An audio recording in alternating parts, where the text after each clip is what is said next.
Hola, soy Ebenezer López Rullón, abogado, notario, historiador, y me place compartir con ustedes este nuevo episodio de Frecuencia de Cambio, un espacio creado y dedicado a conversar sobre asuntos que de ordinario no lo hacemos o lo damos sencillamente por conocidos y trillados.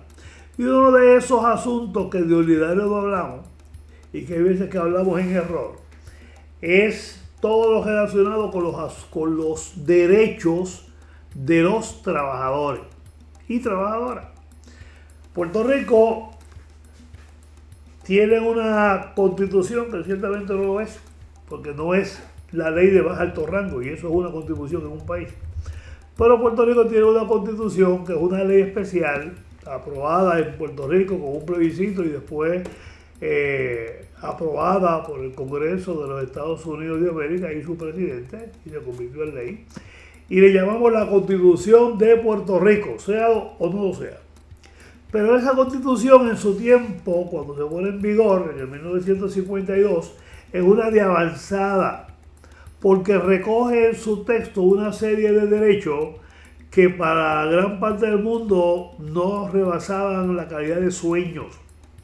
Y estas personas, estos intelectuales de diferentes extracciones sociales, que fueron reunidos y redactaron la Constitución, una de las partes más importantes es lo que conocemos como la Carta de Derecho, que de hecho es el artículo 2 de ese documento principal.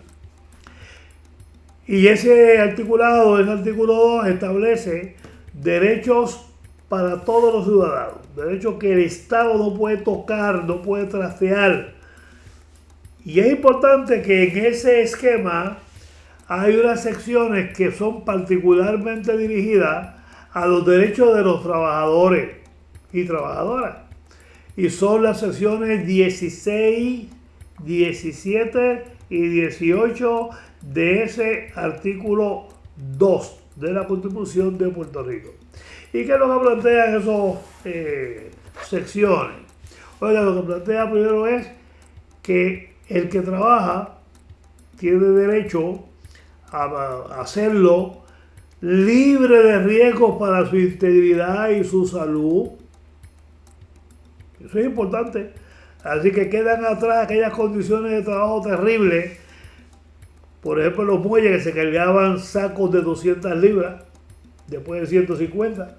Todo eso fue quedando atrás. Imagínate un ser humano cargando un saco de 200 libras. Eso pasaba. Seres humanos que trabajaban 12 y 14 horas diarias por un salario miserable.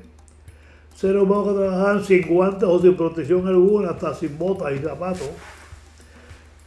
Mujeres que tenían que trabajar aún cuando estaban en periodo menstrual o cuando estaban embarazadas o cuando estaban sencillamente enfermas, como todos los seres humanos. Estamos sujetos a condiciones de enfermedad. Y quedó atrás también, por lo menos formalmente, esa disposición social que permitía que un patrono o un empleador abusara de sus empleados, especialmente de las mujeres, también por el abuso sexual, ¿verdad? O que insistiera en que trabajaran horas sin cobrarlas. Todo eso quedó formalmente atrás con la aprobación de la Constitución. Ahora sabemos que ni las leyes ni los reglamentos tienen vida propia, tiene que haber quien los ponga en vigor, quien le dé esa activación para que sean de verdadera relevancia en el entarimado social. Y con los derechos de los trabajadores también se reconoció que las uniones obreras tenían derecho a existir y que no era un crimen ser parte de una organización laboral. Tampoco lo era insistir en negociación colectiva como forma de mejorar las condiciones generales de trabajo y las específicas también de un grupo de trabajadores. Así que las aspiraciones por un servicio médico que llamamos hoy día, las aspiraciones por estabilidad en el trabajo, que quiere decir que no me van a poder despedir a menos que haya justa causa, el respeto a mi derecho de agremiarme junto a otros, participar en establecer y en modelar esas condiciones de trabajo, la parte que me toca en las generaciones de producción. Así que todo ese derecho es reconocido a los trabajadores en nuestro país. Ahora hay que señalar dos cosas. Puerto Rico tiene dos jurisdicciones para todos los fines. Lo que se llama la jurisdicción de Puerto Rico y la jurisdicción federal o de los Estados Unidos, que en el campo laboral pues ocupa todo el espacio y todo lo que se reglamenta y se establece en el ámbito laboral de los Estados Unidos tiene aplicación en Puerto Rico. Y lo que se establezca en Puerto Rico va a tener valor en Puerto Rico siempre y cuando no choque con una disposición de una ley o reglamento o algún tipo de disposición que tenga rango federal.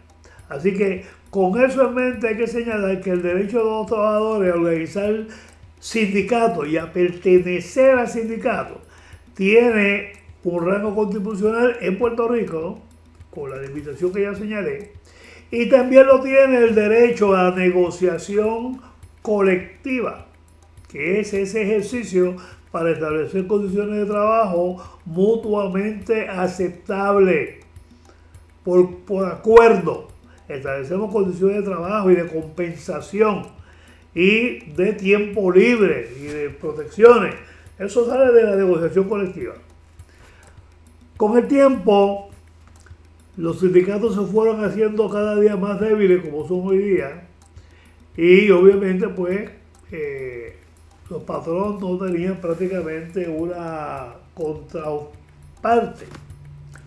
Y también se desarrolló en los Estados Unidos un concepto que era que si bien el trabajador tenía derecho a la huelga y se le reconocía como parte de su derecho a la libre asociación y a la libre expresión, el patrón tenía derecho a operar su negocio, vis a vis uno contra el otro.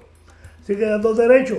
Y el derecho del patrón a operar su negocio era impuesto con la policía y con policía privada cuando era necesario para el patrono, y eso creaba una situación de muchos roces, mucho choque. De hecho, la jurisprudencia de los Estados Unidos siguió desarrollándose y estableció que si en una negociación colectiva ocurría un tranque y ese tranque no se resolvía y el patrón hacía una oferta final clara de que esto es lo que hay y le daba un plazo mínimo de 30 días para que lo aceptaran o no, y no va a aceptar, para que el patrón podía reemplazar a todos los empleados. Y eso yo lo viví, ¿verdad?, en la empresa Goya hace 50 años y en otras empresas. Pero hoy día lo interesante es que eso ocurrió, o por poco ocurre, con los empleados de la Suiza Dairy. Los empleados, por las razones válidas, establecieron que querían unos beneficios y unas concesiones del patrono. El patrono se negó, eso llevó a la huelga. El patrono en un momento dado impuso en la mesa, esta es la condición, si no me aceptan quedan fuera, y declaró que todos esos empleados ya no lo eran, estaban cesanteados, estaban fuera, que era gente extraña. Y de hecho llegó la policía y los movió de los portones. Una cosa muy interesante, pero más interesante es que a los 2 o 3 días se siguieron reuniendo las partes, los representantes del patrono y del sindicato, y lograron un acuerdo, de forma tal que esos trabajadores que de ordinario hubiesen quedado cesanteados regresaron a sus empleos. A mí me parece que eso es algo bien importante destacar, porque no siempre ocurre así, y hay que felicitar tanto a los dirigentes del sindicato como a los representantes del patrono, porque entre ambos consiguieron ese acuerdo y ese acto de justicia social. Así que, felicitaciones. Volvemos.